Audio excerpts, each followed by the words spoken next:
આપણે બ્રાહ્મણનું મહત્વ સમજાવ્યું, પણ હવે અત્યારના યુગમાં બ્રાહ્મણવાદ કરીને એક શબ્દ ચર્ચિત બન્યો છે. સામાજિક ચર્ચા એની બહુ થાય, રાજકીય વિરોધ પણ એટલો જ જોવા મળે છે. તો આ બ્રાહ્મણવાદનો સાચો અર્થ શું, અને લોકો એની આધુનિક વ્યાખ્યા કરીને કેમ કોઈ એક વ્યક્તિગત જાતિને એ લોકો ટાર્ગેટ કરી રહ્યા છે? પહેલી વસ્તુ કે વાદ કોઈ પણ ખરાબ હોય છે.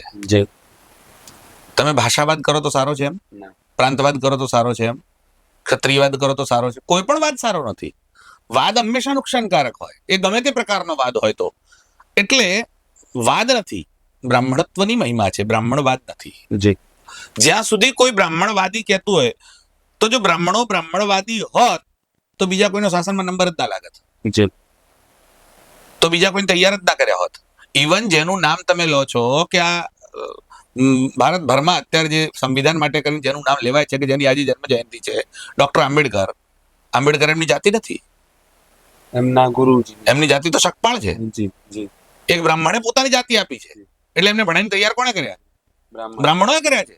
એટલે તમે હવે જેણે તમને ભણાઈને તૈયાર કર્યા એને તમે જો બ્રાહ્મણવાદી કહેતા હો તો તમે ખોટા છો.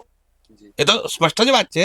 એટલે બ્રાહ્મણવાદ એવો નારો ઉભો કરી અને બ્રાહ્મણત્વની મહિમા ખતમ કરવાનું ષડયંત્ર ચાલે છે.